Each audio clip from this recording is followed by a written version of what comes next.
ani yantuma Maliba foli kɛnɛ kanubagaw an ka foli bɛ aw bɛɛ lajɛlen k'aw bɛɛ lajɛlen bisimila tuguni a ka émission mandi kan n'o ye a ka seko ni dɔnko tigilamɔgɔw ka kɛnɛ ye aw bɛɛ lajɛlen bisimila an ka foli bɛ aw ye Mali kɔnɔ ani Mali kɔ kan an minnu bɛ abonné an ka page YouTube ani an ka page Facebook la k'aw bɛɛ lajɛlen merci halisa a ye taa ye k'a partager kosɛbɛ pour que a bɛ se k'aw ka artiste kunnafoli sɔrɔ o tɛmɛnen kɔ ka bɔ yen an bɛ taga ɲɛ bi a nisɔndiyalen don kosɛbɛ k'an ka belebele dɔ fana sɔrɔ tuguni ni émission in kɛnɛ kan n'o ye aw ka émission mandi ye an tɛna nin ko in bila dagirida na koyi an bɛ yɔrɔ di a ka o artiste ma a ka tɔgɔ ni a jamu f'an ye a kɛtɔ bɛ kuma la a bangera min ani a bɛ bɔ yɔrɔ jumɛn ani jɔn ni jɔn den don ani a sigiyɔrɔ a bɛna o f'an ɲɛna sisan an balimakɛ n'a tɛ kɛ baasi ye ka i tɔgɔ ani i jamu f'an ɲɛna ani i bɛ bɔ yɔrɔ min i sigiyɔrɔ i sɔrɔla min ani bangebaaw ye jɔn ni jɔn ye. Ok, n bɛ foli lase Maliba foli jama bɛɛ lajɛlen n bɛ foli lase aw bɛɛ lajɛlen kelen kelen ma aw minnu b'a la ka an filɛ sisan ni waati in na Mali la Mali kɔ kan hakaja farafinna farajɛ la n bɛ foli bila ka taa aw bɛɛ lajɛlen kelen kelen yɔrɔ ne tɔgɔ ye Michel ye jamu ye Pujugo ye ne sigiyɔrɔ bɛnnen don Bamakɔ. Ayiwa o tɛ baasi ye Michel Pujugu ne yɛrɛ Omo don donc o ye Michel ko dan ye bi a ka ni émission in kɛnɛ kan ayiwa Michel i bɛ se k'a fɔ an ye i bangera yɔrɔ min na ani i mansaw ye jɔn ni jɔn ye a ka ca i lamɛnbaaw fana bɛ fɛ ka olu fana dɔn. Ok Michel i ni ce i ka ɲininkali la n'i ko n bangera min n bɛ se k'a fɔ ko n bangera Koro n bangebaaw David Pujugo mama Esther Pujugo ale bɛ Matiga nɛma na. Ko an bɛ dɔgɔnɔw bɛɛ lajɛlen fo Koro Bakaz fɛn fɛn bɛ o région na ko dɔgɔnɔw bɛɛ lajɛlen ka foli bɛ Maliba foli kɛnɛ kan ni y'an cogo ni an ka émission kɔnɔ n'o ye seko ni dɔnko tigilamɔgɔw ka kɛnɛ ye bi ani Michel Pujugu an bɛ ɲɔgɔn bolo a ye jeniyɔrɔ fin Mali dɔnkilida la kosɛbɛ donc kunnafoli caman bɛ yen curiosité bɛ minnu na a y'aw tulo kɛrɛbɔ sigi ka d'a kan a bɛna fɛn caman de faamu Michel ka ko la dɔnkilida nasira fɛ ani fɛn caman wɛrɛw an bɛ taa ɲɛ ayiwa Omo an ka ɲininkali filanan filɛ nin ye an b'i ye i bɛ dɔnkili da i donna dɔnkilida na wagati jumɛn ka na se bi ma. N'i ni ɲininka n ka dɔnkilida la n tɛ se k'a fɔ ko n ye dɔnkilida daminɛ nin waati kɔnɔna na nka n masaw ka kuma fɔcogo la ne bɛ dɔnkilida kabini n ka dɔgɔ à l'âge de 4 ou bien 5 ans comme ça hali k'a sɔrɔ daw ma jɛya new ma jɛya kosɛbɛ tɛ n bɛ dɔnkilida kɛ et puis n'i ye n dege kan o kan na k'a ko dɔnkili da a mana kɛ kan o kan ye n b'a da. O diyara an ye kosɛbɛ donc o kɔrɔ an balimakɛ Michel Pujugu a ye dɔnkilida daminɛ depuis a cini n'a bɛ a dɔnkilida kan lamɛn a dɔnkilida kan ka di kosɛbɛ aw kana jɔrɔ Michel tɛ bɔ yan n'a ma dɔnkili da nka comme dɔgɔnɔw baara da dɔnkili caman da a bɛ i kelen de da an bɛ taga ɲɛ an balimakɛ Michel ni i donna dɔnkilida la i bɛ genre caman kɛ an bɛ se k'a dɔn Michel yɛrɛ ka genre ye genre jumɛn ye précisément. Omo merci beaucoup i ka ɲininkali la n'i ko ne ka genre donc n bɛ dɔnkili da genre caman na n'i ko n k'a da n bɛ se k'a fɔ ko n bɛ se k'a da bɛɛ la voilà n bɛ se ka kuma fɔ ka surunya o yɔrɔnin na. donc an balimakɛ Omo a bɛ dɔnkili da genre caman na a yɛrɛ y'o faamuya an lamɛnbagaw an tɛ ɲinɛ k'a fɔ ɲɛna ni i bɛ fɛ i ka publicité ka tɛmɛ Maliba fɔli kɛnɛ kan i mago mana jɔ an na baara n'a nasira fɛ fɛn o fɛn ko la i bɛ se k'an ka nɛgɛjuru sira kɔngɔ o min bɛ ka tɛmɛ duguma nin wagati la artistes ka promotion i bɛ fɛ i ka son ka feere i bɛ fɛ i ka son ka publier an ka page kan ni y'an ka nɛgɛjuru sira kɔngɔ dɔrɔn an bɛ kunnafoli jɛlen fana d'i ma ka da aw tulo kan ko ani an balimakɛ Michel Pujugu de bɛ ɲɔgɔn fɛ halisa an ka kumaso kɔnɔna la an ma tila ɲɔgɔn na an bɛna ɲininkaliw yɛrɛ daminɛ sisan kosɛbɛ an bɛ taa ɲɛ Omo i ye dɔnkili caman bɔ an bɛ se k'a dɔn single joli b'i bolo singlew fana kɔfɛ albumw fana bɛ na i bɛ se k'i da olu la k'olu fɔ an ye dɔɔnin. N bɛ fɔlɔ k'a daminɛ ni n ka album ye parce que n ye album bɔ fɔlɔ ka sɔrɔ ka single tugu a la ne ka album fɔlɔ bɔra 2006 ne ni Job Sogoba de donna studio la lon kelen studio Jericho la o y'a sɔrɔ filiw ka studio tɔgɔ ye Jericho ye donc ne ni Job donna studio la lonkele donc Job ta bora neta yen ka sabu ke gɛlɛya dɔ ye ka don neta projet la o album na dongli segin de ba kɔnɔ album titre yɛrɛ ye min ye a ye jaga bɔ n'a tɛ kɛ basi ɲana ka taa ɲɛ an hakili jigin a dɔnkili album in dɔnkili kunkurunin dɔ la min lamɛnna kosɛbɛ o mo ni ko dɔnkili min lamɛnna kosɛbɛ ne fɛ a bɛɛ lamɛnna fan bɛɛ awɔ i b'a hakili lajigin dɔ la donc soro tau beja kabo dana bau haye jakabo anga jakabo alaye dana bau aye jakabo soro tau beja kabo dana bawa ye jakabo anga jakabo alaye dana bawa ye jakabo anga jakabo akili tubado avec mo kono tellement que dongli nu boire depuis 2006 en les génération croya la mais otaro ko Michel Poujougou ni dongli ye Michel Poujougou ka composition ni ame do konna la e be dongli nu iba composer to di ne ga dongli soro choko kacha matigi ye nilfen dimma ka dongli chamambo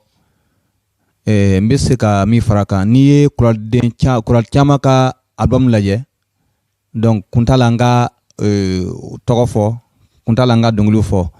nga ni ye kural chama ka dongli laje donc dongli kelen be soro ado ye netaye kasa uta bobogado ne misale dongli bo damine amena nga nega dongli folo bolé au kera 1991 o yaso mbe 100 ans ani kelena au kera le 27 décembre 1991 parce que nga musoroba bana le 27 décembre 1991 abole Côte d'Ivoire kana anjigra kata pays dogona donc katoyen yana ka segata Côte d'Ivoire donc matiga vilestra ma kato koro donc oya sonne ka dogode nga matigi ye ne deme ka dongli jigin kono ne nga dongli folo bo o yoro la o dongli ye mi ye o jigisigi kumande pay o jigisigi kumai o no jigisigi dongli ipse ka ankli la jigola aga chala mo chama be no i kanu bago be ani munu me kan laje maliba foli kene kan olu fana bi se ka dongli don to gomna jigi be ne fe yesu do katigi masabado iye jigi be ne fe yesu do katigi masabado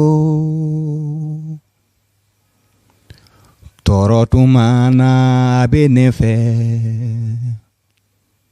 dusu kasi tumana benefe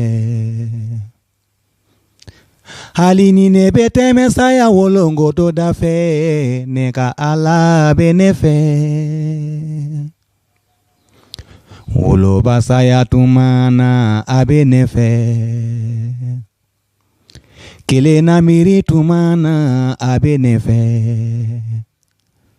halini ne beteme saya sumba koro neka ala benefe. Wow, quelle émotion. Donc ko ame matigi foka wale nyumando ale de ko ni fɛn o fɛn kɛra o kaɲi ani donola ani anga musokɔrɔba ana ɲɔgɔn. Donc balma ne balimakɛ ne balimamuso hakili la aw ye caman faamuya nin yɔrɔnin na kosɛbɛ ani Michel Poujougou kanubaw aw fana nin yɔrɔnin faamuya kosɛbɛ hali k'a sɔrɔ a bɛ se ka ye nin dɔnkili mɛn don tɛmɛnenw na donc bi kɔni a y'a dɔn mɔgɔ min dɔnkili bɔ Omo an bɛ taa ni an ka ɲininkaliw ye an sera yɔrɔ dɔ ma n'a bɛ fɔ ma question des fans i kanubagaw fana bɛ yen a ka d'u ye ka question dɔw poser i kunna u bɛ fɛ ka minnu dɔn i kan donc question fɔlɔ filɛ nin ye n'an ye question in fɔ mɔgɔ min ye a poser page Facebook kan a tigi bɛ sɔn k'a dɔn an tɛna tɔgɔfɔli kɛ ale ko i félicitation fɔlɔ k'ale ka question ye tɛ dɔwɛrɛ ye ko a y'a mɛn i ye gɛlɛya dɔ sɔrɔ n'o gɛlɛya ye accident ye donc ko accident in kɔnɔna la kuma caman fɔra ale bɛ fɛ i k'i da don accident ko in na k'a fɔ sabula a fɔra ko i ni min sera ɲɔgɔn ma o taɲana o de kɛra i ka kasoladonni sababu ye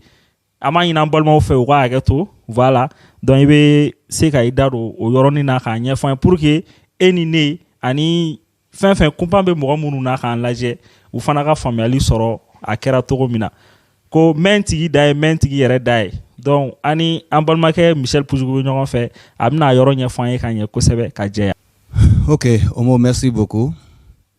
I ka ni ɲininkali la ani min ye ɲininkali kɛ n bɛ foli lase a ma k'a ni ce a ka ɲininkali la. Donc ni ne ko n bɛna nin kuma ta a bɛ ne Michel miiri janya kosɛbɛ. Awɔ a bɛ ne Michel miiri janya nka n'an m'a ye min kɔ ni ɲininkali kɛra jabili bɛ di. Ne ka siraban kasara sɔrɔla marisikalo san 2021 na. Ne bɛ baara kɛ ADC Mali la. Donc n ye jigira baara la n bɛ ka taa mobili bila parking na ka sɔrɔ ka n ka moto ta ka taa so. A kɛra carré kɔnɔ Sebenikɔrɔ. Ne ni minnu sera ɲɔgɔn ma moto taxi tigi de don a kɛ ma musokɔrɔba dɔ ta a bɛ ka taa bila donc a harabatɔ de nana gosi n na ka bin. Musokɔrɔba binna ale banana musokɔrɔba banana. Nka o y'a sɔrɔ mɔgɔw nana encore ka fan bɛɛ kɛ jama ye a ka ca ni mɔgɔ 200 yɛrɛ ye. Nka mɔgɔ si ma hakili sɔrɔ ka fɔ ko hadamaden de dalen filɛ nin n bɛna polisiw wele walima sapeur mɔgɔw wele mɔgɔ si ma hakili sɔrɔ. Nka ne nin ka gɛlɛya bɛ ne Michel de ye n ka téléphone ta ka polisiw wele ka fɔ ko a ye na accident kɛra yen yɔrɔnin na c'est très grave. Wele kɛra sen fɔlɔ u ma na filanan u ma na sabanan u y'a ta ne yɛrɛ cira u bolo n ko a kɛra cogo di n ko mɔgɔ de dalen bɛ yen a tigi degulen don n k'aw tɛ na mun na u nana u nalen polisikɛ ko jɔn de ye weleli kɛ n ko ne de ye weleli kɛ jɔn de ye chauffeur n ko ne de ye chauffeur jɔn ta ye mobili n ko ne de ta de ye mobili ye e sera ka weleli kɛ cogo di ka ninnu dalen to n ko non mɔgɔ de dalen don olu ye hadamaden ye comme ne n'i b'u la a bɛ na cogo min na olu tɔɔrɔlen don mɔgɔ minnu bɛ yan ni olu ma hakili sɔrɔ ka weleli kɛ wajibi de don ne ka olu wele ka fɔ ko mɔgɔ de dalen bɛ yen a ye na olu ta ka taa n'a ye dɔgɔtɔrɔso la. Donc olu nana polisikɛ ko munna e ma boli n ko ne boli ka taa min ne ka ala tɛ sɔn ka boli ne ka taa n yɛrɛ dogo sabula ne ka ala ye min ye o ye ala ɲɛnama de ye ni ne bolila ka taga ka fɔ ko ne ni mɔgɔ sera ɲɔgɔn ma ne bɛ se ka boli ka taa mɔgɔ tɛ ne ye n ka kuntala n ka boli parce que mɔgɔ minnu dalen bɛ yen o ye hadamaden de ye a ka di n ye olu ka taa dɔgɔtɔrɔso la. Donc polisiw nana u ye kow bɛɛ kɛ u ye mobili fan bɛɛ lajɛ non foyi ma ye mobili la ko yɔrɔ jumɛn gosira n ko ayiwa mobili jɔlen filɛ nin donc u ye ko bɛɛ kɛ donc an bɛ kuma dɔw to dogo la nka dɔw ko ne ma ko ne Michel ye muso dɔ suɲɛ a ye hakɛ to parce que ni kuma fɔra a bɛ walawala de ko ne Michel ye muso dɔ suɲɛ ka taa n mago ɲɛnabɔ o kɛtɔ ko muso sara n bolo n ye o mɛn yɔrɔ caman na mɔgɔ caman da dɔw ko ne ye sira fara ka dɔw ka so gosi cɛ n'a muso dalen to u ka bon kɔnɔ ne taara yɛlɛ muso kan dɔw ko ne ye fe de jeni ka taa u gosi alors que carré kɔnɔna de don donc an sera ɲɔgɔn min na an sera ɲɔgɔn ma cogo min na matigi yɛrɛ de b'o dɔn ne Michel min filɛ nin ta ni ne ye ne ɲininka k'a fɔ ko an sera cogo di ne tɛ se k'a ɲɛfɔ u taara n'a ye an ka service mɔgɔw nana ka u ta ka taa n'a ye dɔgɔtɔrɔso la ka o furakɛ musokɔrɔba b'a o yɔrɔnin dɛ donc après une semaine musokɔrɔba fatura a fatolen donc o ko tiɲɛna ne ni ale kɛra sababu ye ka musokɔrɔba fato a kan kan ne ka taa kaso la n ko wajibi de don ni ne ka kan ka taa kaso la n bɛ taga o ye matigi sago de ni ne ka taga ɲɛ ne bɛ taa ne ye su 3 kɛ 9e na donc a su 4nan ne taara n yɛrɛ sɔrɔ MCA la donc ni ye kalo 2 kile 7 kile 8nan ne bɔra ka na n ka so kuma ka jan nka ni na nana an b'a bɛɛ fɔ nka min ye kabakoma ye matigi ye a ka baara min kɛ ne ye an tatɔ MCA la mɔgɔ 8 ne de mɔgɔ 9nan ye u taara ni an ye o cogo la ten mɔgɔ 4 bɛ droite fɛ mɔgɔ 4 bɛ gauche fɛ mɔgɔ 9nan o ye ne ye o ye ne bila milieu la Meladu bɛ gauche la a bɛ droite la k'a bɛɛ fɛngɛ ta donc pour que mɔgɔ si kana boli an selen MCA la donc u ye Meladu bɔ daminɛ kelen nya côté 4 u y'a bɔ a tɔ ye ne ta ye nya côté 4 u y'a bɔ a tɔ ye ne ta ye nya bɛ ta donc polisikɛ nana ko k'a bɛna clé dɔ ka Meladu dayɛlɛ Meladu ko yɔrɔ jumɛn ko k'a tɛna bɔ u ye ko bɛɛ kɛ ka dɛsɛ k'a tɛna bɔ ne taara min sɔrɔ yen o ye musokɔrɔba dɔ de ye a ko n denkɛ n ko nam ko e tɔgɔ n ko n tɔgɔ Michel ko jamu n ko Pujugo ko e dɔgɔn de n ko ne dɔgɔn de o tuma e mun kɛ yanni i ka bɔ so kana se yan n ko cogo di tan kile kelen min ye ninnu ta dayɛlɛ o kile kelen a dɛsɛ bɛ ka i ta in dayɛlɛ o cogo di n ko ne nɔ tɛ o kɔrɔ aw ka tile de man ɲi walima gɛlɛya min bɛ tile la ne t'o dɔn a ko ne ma ko ni o do comme déjà e ye chrétien ye ne dalen b'a la e mana min fɔ i ka Ala b'a lamɛn a b'a jaabi i ka Ala deli a ka se ka Meladu dayɛlɛ ne ko a ma ko n mama ko nam ne bɛ sɔn ni ne ka Ala nɔ de don n bɛ n ka Ala wele a b'a dayɛlɛ n'a ma dayɛlɛ o kɔrɔ aw ka tile de man ɲi nka min ka gɛlɛn ne ma ne bɛ min fɔ i bɛ segin a kan a ko n ko oui ni sɔnna o ma n b'a fɔ a ko ni o de don baasi tɛ yen n den k'a fɔ n bɛ segin a kan n ko matigi ni a y'a sɔrɔ e de kɛra sababu ye ka ni tile ninnu bloqué a débloqué ninnu ka taa u ka baara la ne ka taa n ta yɔrɔ la n ko a ka segin a kan a ko o dɔrɔn n ko awɔ a ko matigi ni a kɛra e de sababu ye ka nin kɛ tan donc a débloqué nin ka taa a ka kaso la ninnu ka taa u ka baara la n ko ayiwa ni ne ka Ala nɔ de don a bɛ dayɛlɛ a ye tile don o ye tile don k'a fɛngɛ dɔrɔn tile nana ko paf ɲata binna o ye tile don yan paf ɲata binna musokɔrɔba ye papier bɔ k'a jira ko n denkɛ ko nam e bɛ ni papier na n ko awɔ parce que papier kan ka fɔ ko i ye mɔgɔ fagala de e kan ka taa yɔrɔ min na e kelen de kan ka taa don yen dibi soso ani tɔɔrɔ de bɛ yen nka ni ye min ye n ɲɛna yan nɔ parce que ni ne ye i bila ka taa yen nɔ ne yɛrɛ bɛna bɔnɛ min sɔrɔ ne tɛ se a kɔrɔ a ye cɛnin bila ka taa yan fɛ kabini o yɔrɔnin ne ye nɛɛma sɔrɔ ne taara yɔrɔ min na u ye n taara ne bila yɔrɔ min na plus de 900 personnes dɔɔni b'a jɛ 1000 personnes na u taara ne don yen ko bɛɛ la belebele ye min ye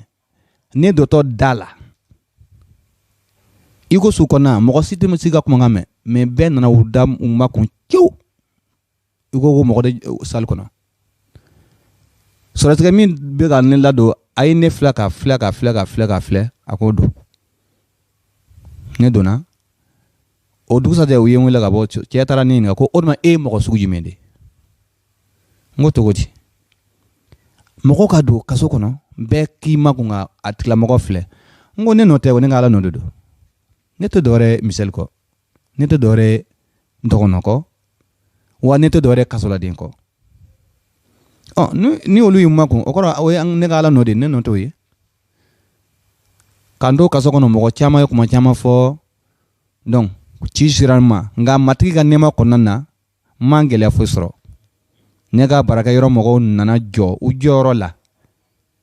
hali k'a sɔrɔ gɛlɛya bɛ yen u y'u janto nin na fo ka taa n ka bɔ ayiwa n bɛ se ka dɔɔni min fɔ n'i ko n ka bɛɛ fɔ an bɛ segin ka sɔrɔ a ma ban wala n bɛ se ka min fɔ dɔɔni la o ye nin ye. an balimakɛ Michel Pujugu a diyara n ye kosɛbɛ ani hakili la an balimakɛ min ye question posé ale dɔrɔn tɛ mɔgɔ caman tun bɛ yen minnu tun bɛ fɛ ka nin version claire yɛrɛ dɔn hakili la nin version de ye ne y'a yɛrɛ yɛrɛ ye a bɔra an balimakɛ yɛrɛ da kɔnɔ ka a ka gɛlɛya ɲɛfɔ an ye Maliba fɔli équipe bɛɛ lajɛlen an bɛ dugawu kɛ ko halisa matigi yɛrɛ bolo senuma kan an bɛɛ kelen kelen tanga nin n'a a ɲɔgɔnna gɛlɛyaw ma ani danaba bɛɛ kelen kelen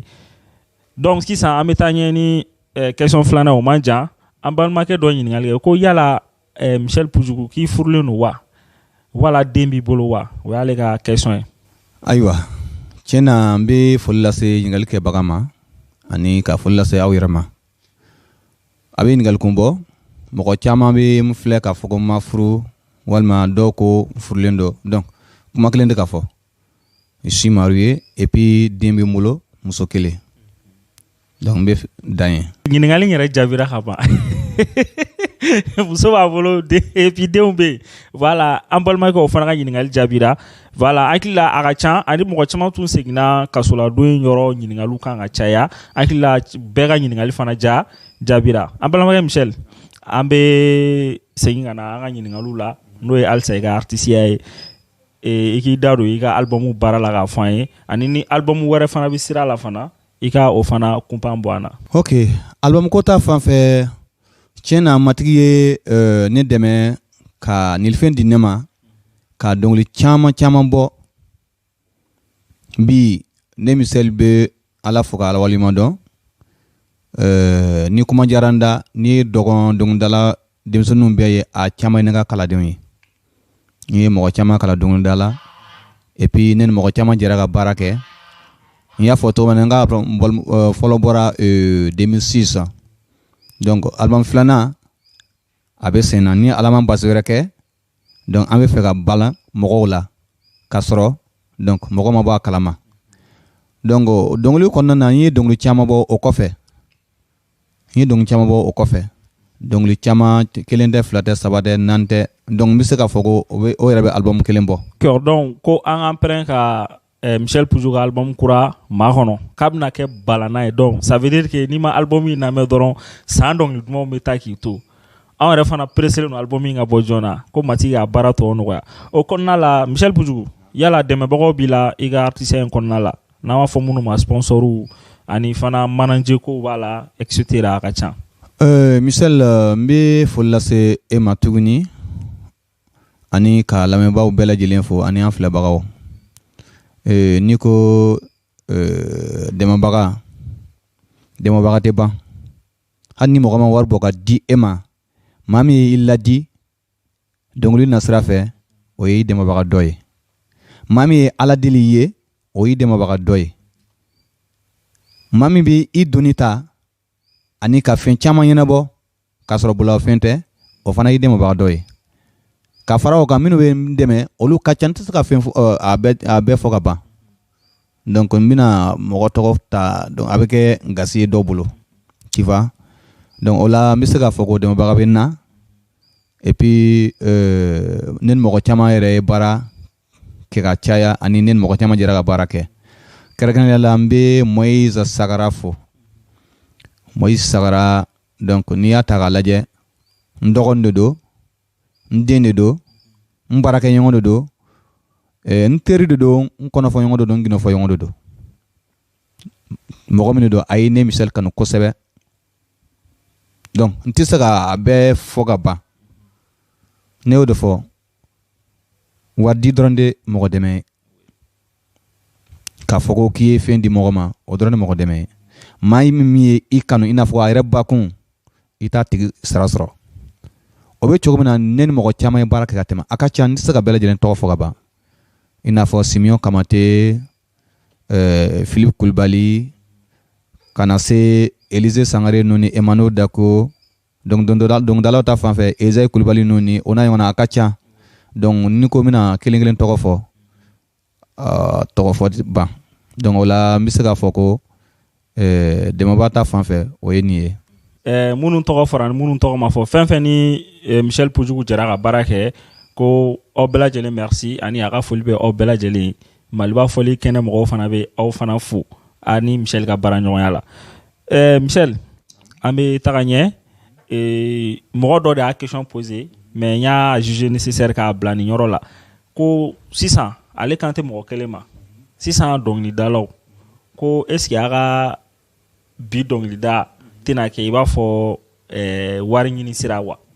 n'i bɛ se ka dɔɔni fɔ an ye o la a kɔni y'a généraliser mais ko Michel de b'an bolo yan ale fana bɛna a ka jaabi d'a ma. n bɛ ɲininkalinkɛla fo ani aw minnu b'a la ka an lajɛ n bɛ aw bɛɛ lajɛlen fo a tigi jo dɔ ka ɲininkali kɛ ni i ye an danaba dɔnkilidala caman lajɛ an caman nata bɛ wari la mɔgɔ si tɛ min tɛ wari fɛ an bɛɛ bɛ wari fɛ nka bolofa bɛ dɔ ta la n bɛ fɛ ka min fɔ ni ala y'i wele baara min kama n'i b'a kɛ ni diyaɲɛ ye hali n'i ma wari ni a tigi fɛ e ma sigi ni wari min ye a tigi b'o d'i ma mais an dɔw bɛ yen ni mɔgɔ y'an wele ni nin wari hakɛ tɛ walima ni wari tɛ an tɛ taga donc n tɛ se ka tɔw ta fɔ nka ne misali ta fan fɛ ne misali ye mɔgɔ min ye kabini n ye dɔnkilida daminɛ ka na se sisan ma mɔgɔ ka n wele k'a fɔ ko n ka taa kɔɲɔ na walima ka taa n ta dɔnkilida denkundi na k'a fɔ ko ne misali ye ni prix de fɔ ale ɲɛna k'a fɔ ko ni wari tɛ ko ne misali tɛ taa o mɔgɔ tɛ yen min bɛ se ka i tɔgɔ kɔrɔta ne ta ye min ye ne bɛ taa n bɛ n ka dɔnkili da min ka gɛlɛn ma o ye ne ka fɔlikɛlaw ta de parce que olu bɛ u ka baara de to yen ka taga donc n b'a fɔ ka gɛlɛya kasa i ye n wele a diyara n ye n bɛ taga mais ne ni minnu bɛ baara kɛ ɲɔgɔn fɛ olu bɛ u ka baara de to yen ka taa wajibinifin de don e kan ka olu sara e sɔnna o ma wa n'a ko awɔ ne bɛ taa n'an tilara n bɛ fɔlɔ min na a ye na ni n ka fɔlikɛlaw ka wari ye n b'a d'u ma n'i ye fɛn di ma Dieu merci n'i ma fɛn di ma aya ne misɛri taara ne ni mɔgɔ tɛ kɛlɛ o la donc da wari tɛ ne balo tu vois donc n'i ko k'i bɛna tɔw ta fɔ donc o ye fɛn ye donc i ma kan ka min fɔ parce que fɛn dɔ de bɛ yen i ma kan ka min fɔ i da ma kan ka min don min na n'i y'o fɔ dɔrɔn i bɛ don man gasi la donc ne misali bɛ se ka min fɔ ne yɛrɛ ta fan fɛ o y'o ye. hali ne yɛrɛ min ye bi animateur ye ne yɛrɛ bɛ se ka o sɛbɛntiya kosɛbɛ voilà donc hakili la mɔgɔ min ye question in posé ani y'a question in bila nin yɔrɔ la pour que faamuyali ka sɔrɔ a la Maliba fɔli kɛnɛ kanubagaw an bɛ ka sɛnsɛn ka se an ka émission kuncɛyɔrɔ la an b'a dɔw tulo kan toujours ko aw minnu bɛ fɛ k'aw ka son promotion kɛ publicité de b'aw bolo a kɛra produit minnu ye aw fɛ ka minnu publier a y'an ka nɛgɛjuru sira wele an bɛ kunnafoli jɛlen di aw ma ani a kan ka tɛmɛ sira minnu fana fɛ ko halisa ni an balimakɛ Michel Pujugu an de bɛ ɲɔgɔn bolo an ka kumaso kɔnɔna la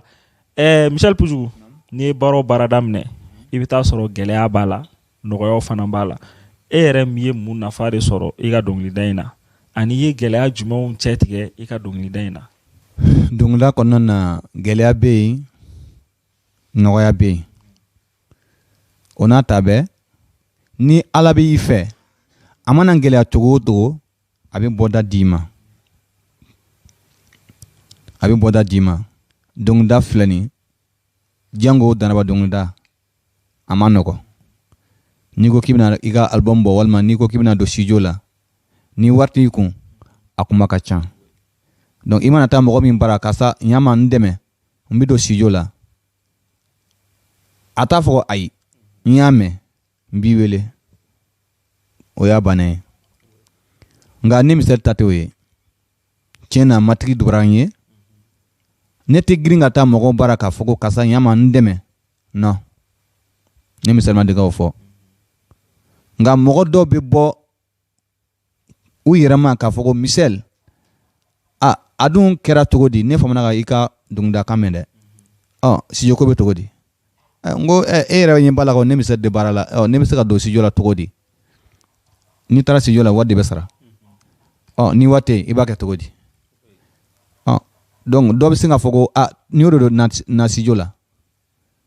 donc comme ça an bɛ se ka baara kɛ misali la n bɛ se ka fo kɔsa in na n ye sengɔ saba min bɔ bamanankan kelen filakan kelen dɔgɔnankan kelen ni ne ko n ye dɔrɔmɛ kelen bɔ n ye nkalon tigɛ n balimakɛ Jacques Goita dɔ ko a ma ko Oscar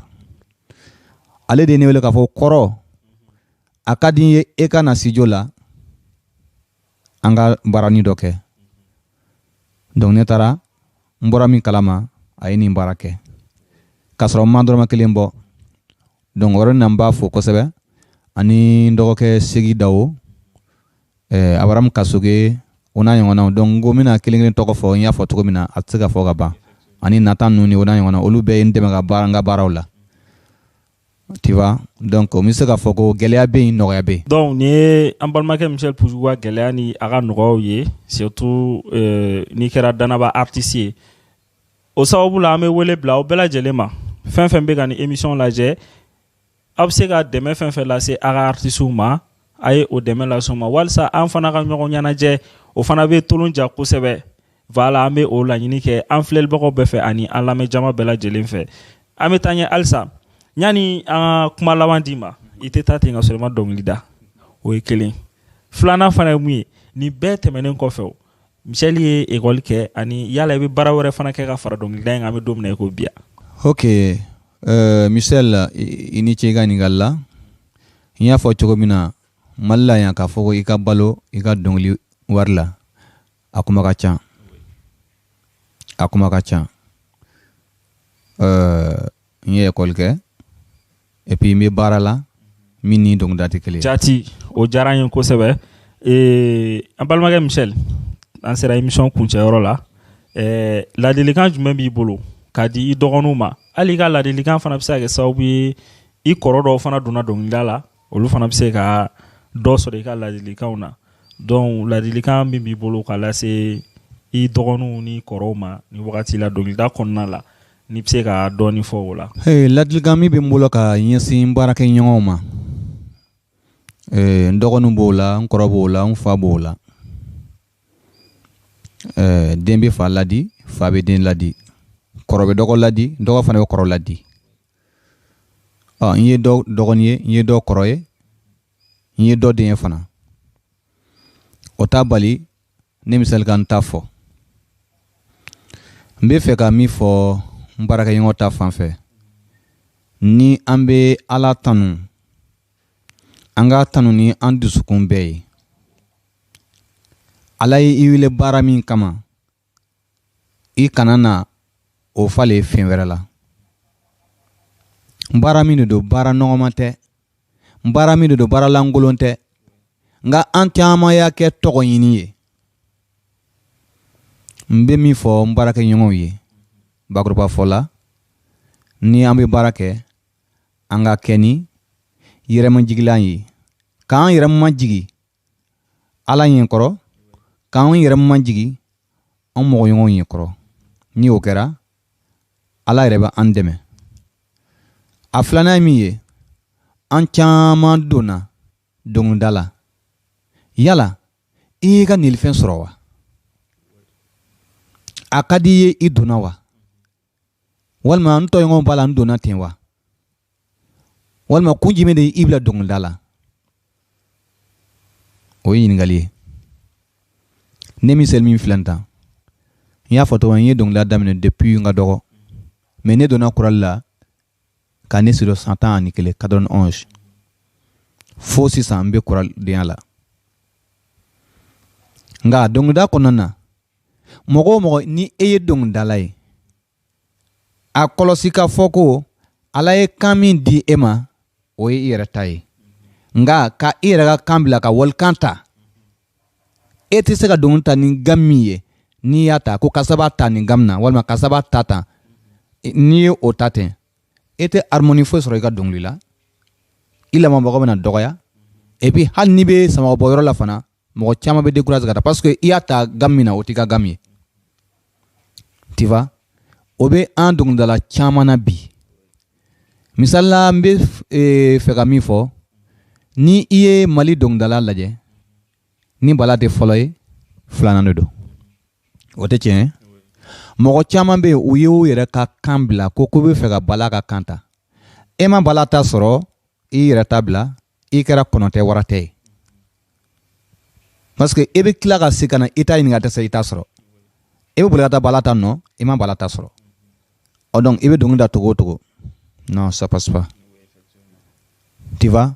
donc n bɛ fɛ ka min fɔ n'anw b'a ta an k'a ta ni an yɛrɛ ka gamu ye n'an b'a ta an b'a ta ni nɔgɔya ye mɔgɔ bɛ se ka an lamɛn cogo min na dɔ bɛ yen u b'a sama dɔnkili sama bɛnnen tɛ bɛɛ ye o a bɛnnen tɛ bɛɛ ye dɛ hali ne min filɛ nin ta ni ne ko n ka dɔnkili dɔ da donc ne tɛ se ka yɔrɔ min fɔ n'i ko ko n bɛna taa o yɔrɔnin na dun o kɔrɔ n ye dɔnkili tiɲɛ n y'a tiɲɛ mun na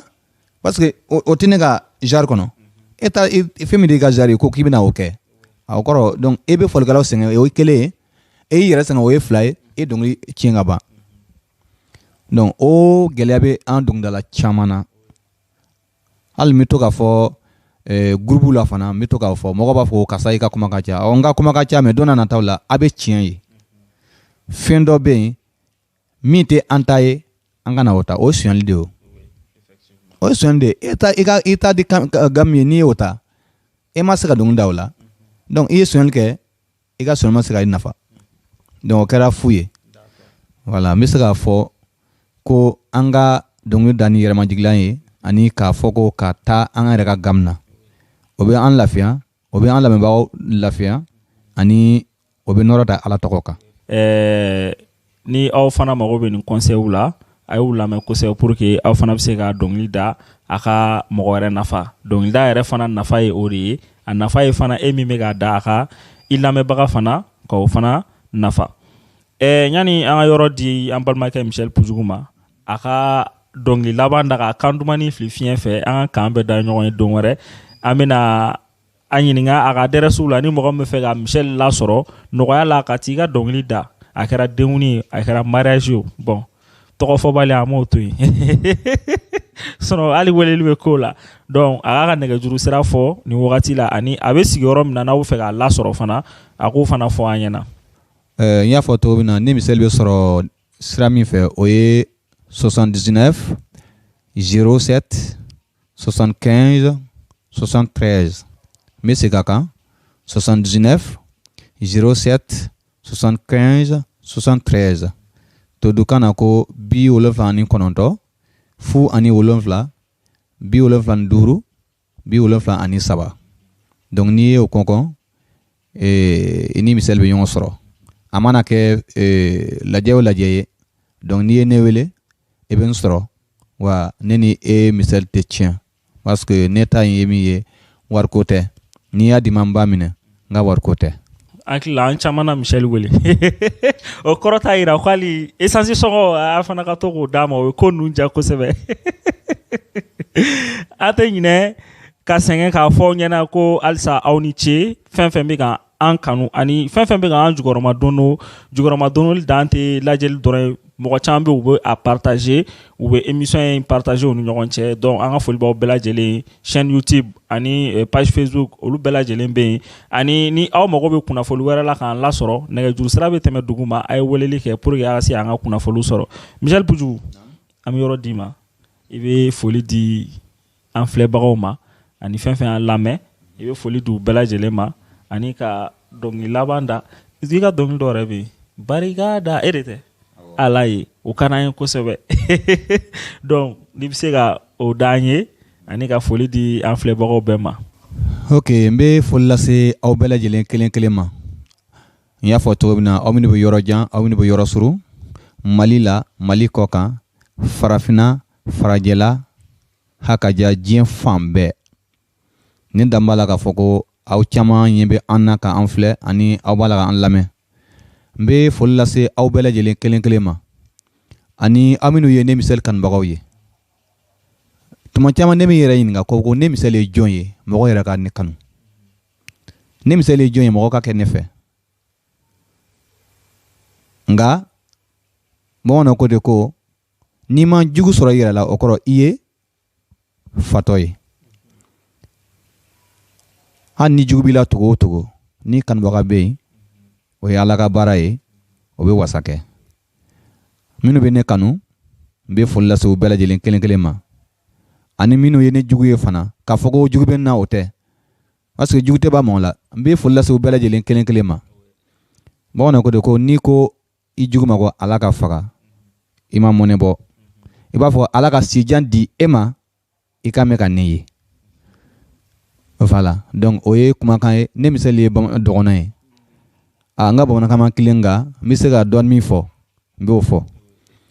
o la n bɛ foli lase aw bɛɛ lajɛlen kelen kelen ma ani aw minnu ye nin baara kɛbagaw ye tiɲɛ na n bɛ jɔ Danaba artiste bɛɛ lajɛlen tɔgɔ la Mali yan donc n bɛ jɔ olu bɛɛ lajɛlen tɔgɔ la ka foli lase aw ma aw ka baara ɲuman kosɔn a ye taa yen k'a ka baara kɛ hali ni mɔgɔ ma dɔn a ye Ala b'a dɔn aw ye Yesu yɛrɛ ko de ko kira tɛ bonya a yɛrɛ faso la donc aw b'a ka baara min na hali ni mɔgɔ ma sɔrɔ ka aw bonya o kɔrɔ mɔgɔ wɛrɛ bɛ yen min b'a la ka aw suit ani ka aw tɔgɔ ɲuman fɔ ka aw bonya halisa an b'a ɲini Ala fɛ donc nin ye daminɛ ye donc ne misali ka laɲini min ye don n'a nataw la Ala ka teleso yɛrɛ sɔrɔ Maliba tɔgɔ la k'a fɔ ko a sigilen filɛ nin ye Maliba tɔgɔ la teleso ye matigi ka o kɛ ka fara radio sow kan donc ne ka laɲini y'o ye barika da Ala ye an ka barika da Fama ye barika da Ala ye an ka barika da Fama ye barika da Ala ye an ka foli di Yesu ma